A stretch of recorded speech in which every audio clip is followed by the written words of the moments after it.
I'm going to walk you through the process of reading a student's work and then providing feedback to them that will hopefully improve their performance. Now, the student should submit to you one or more pieces of work, and hopefully the student has also included the problems they're encountering. Ideally, they've also included messages from the instructor so that you get it straight from the horse's mouth. So in this example, let's imagine that I get information on the student having two different problems. Let's imagine they say that the instructor tells them that they have a problem with explaining their concepts. That is, they haven't demonstrated understanding of the concepts to the instructor. And two, they have a problem with organization. So I'm going to make a note on these problems and read the paper with them in mind, taking more notes as I go along. Now I've highlighted in yellow the question here. The question is, what are internal validity and external validity, and why are they so important to researchers?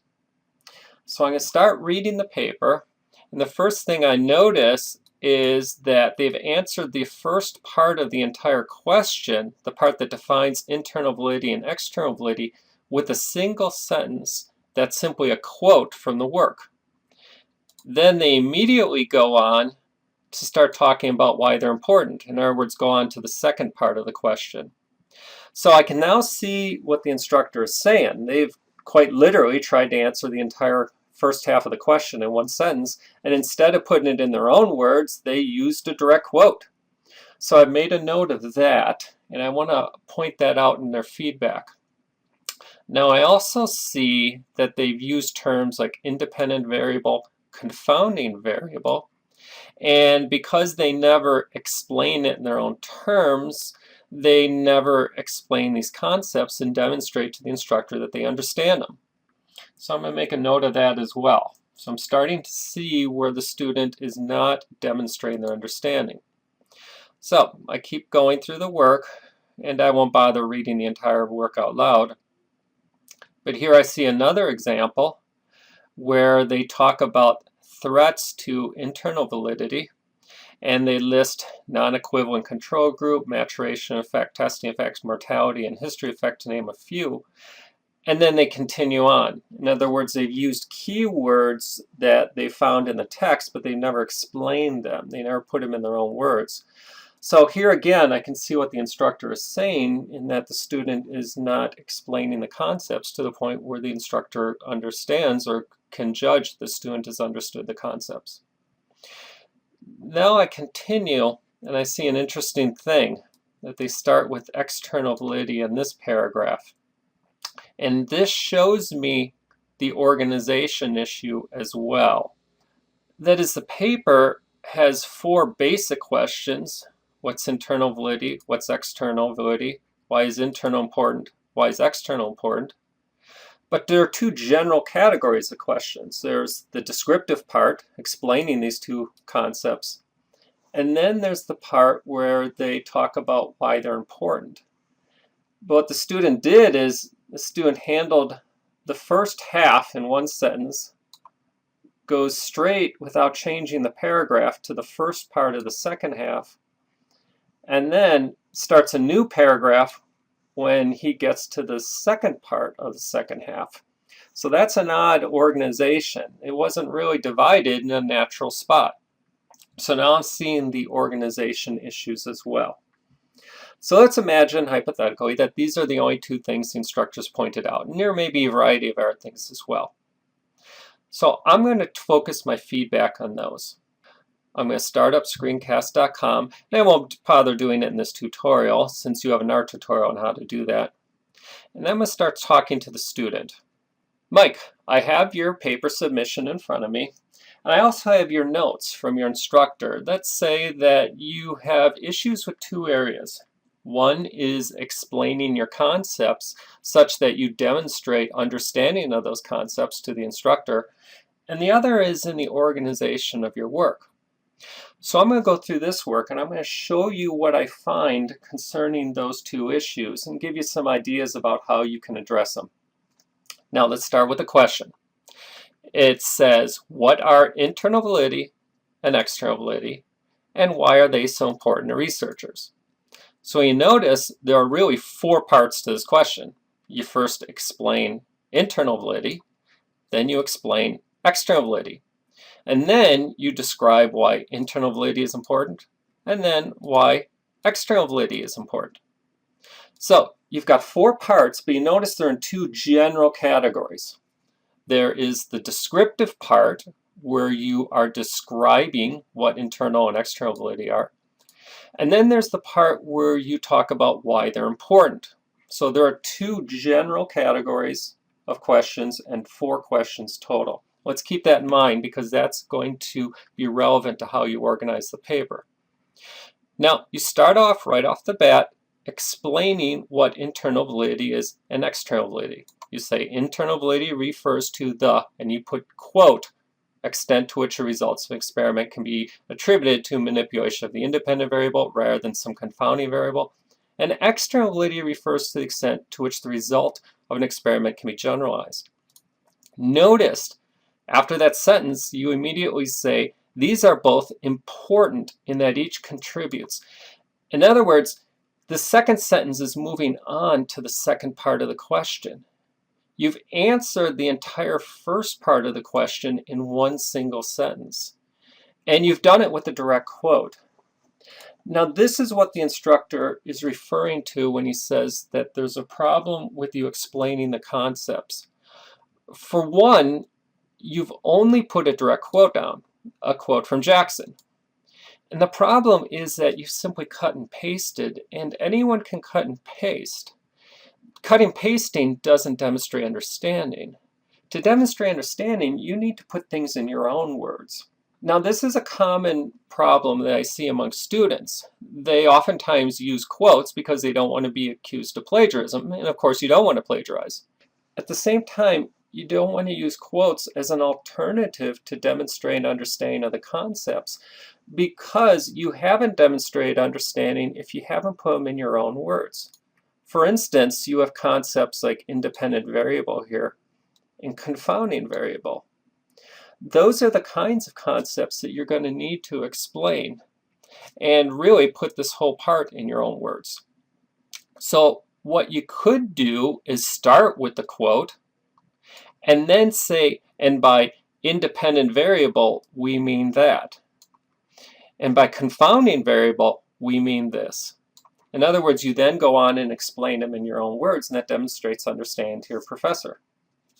The same would then be the case with external validity. So you want to put these in your own words so the instructor can see that you understand the concepts and not use direct quotes as a substitute to demonstrate understanding. I also see this further down. Notice this sentence here. You say, these threats include non-equivalent control group, maturation effect, testing effect, mortality, and history effect, to name a few. Once again, you don't explain them. Now, these are all key concepts, but they're all key concepts within the field, and they need to be explained. In other words, you need to demonstrate understanding of those concepts.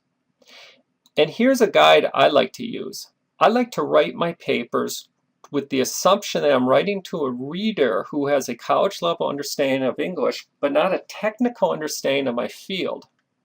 That means that whenever I come across terms that require a technical understanding of my field, like non-equivalent control group, I have to unpack them. I have to explain them.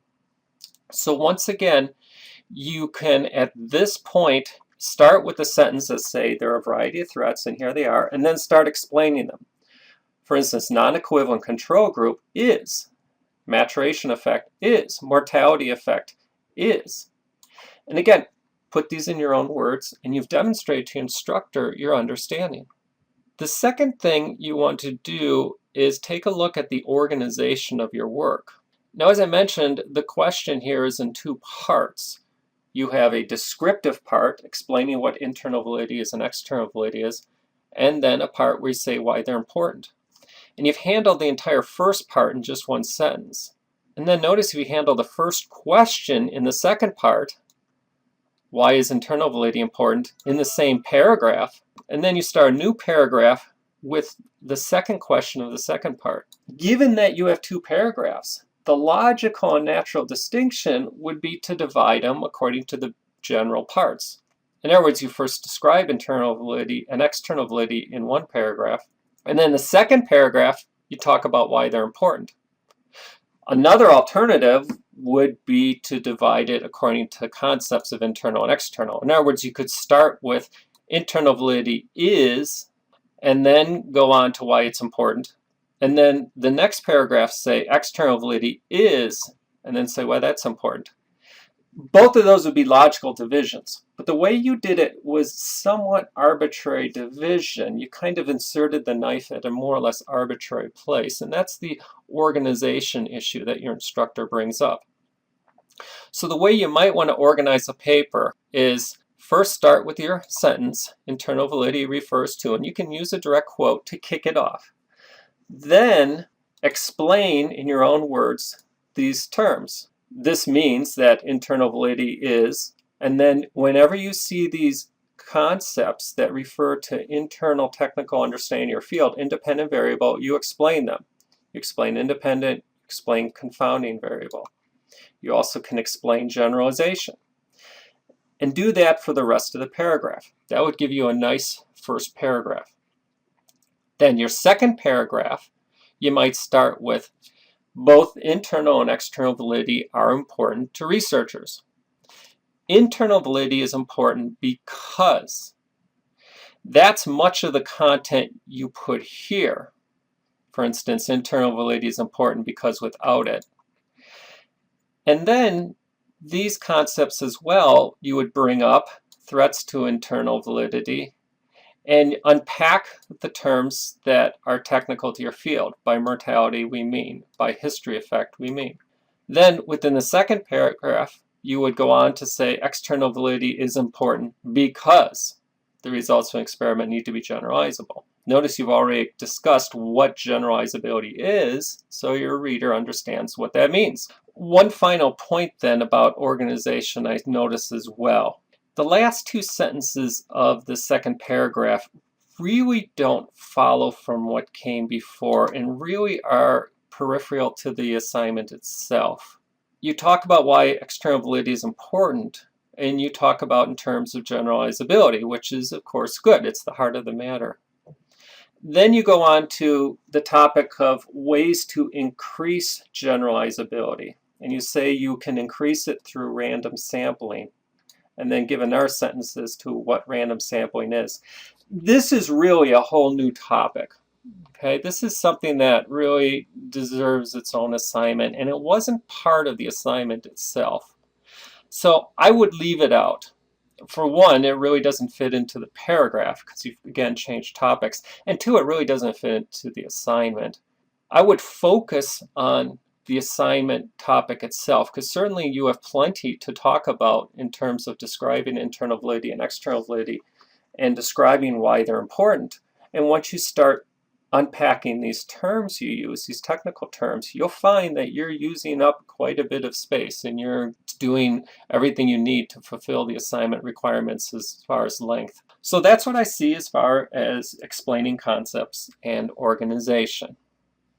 The biggest thing I see with explaining concepts is, again, unpacking the concepts and making sure to explain them in your own words rather than using direct quotes as a substitute to demonstrate an understanding. And I'm not saying you don't understand them, it's just that the assignment is designed to show that you understand them. In other words, you need to demonstrate you understand them. And then the other thing is the organization of your paper, making sure to divide your paragraphs along logical ways that divide between natural divisions between concepts, main areas. Give me a ring if you have any questions about this or you want to talk further. Thanks.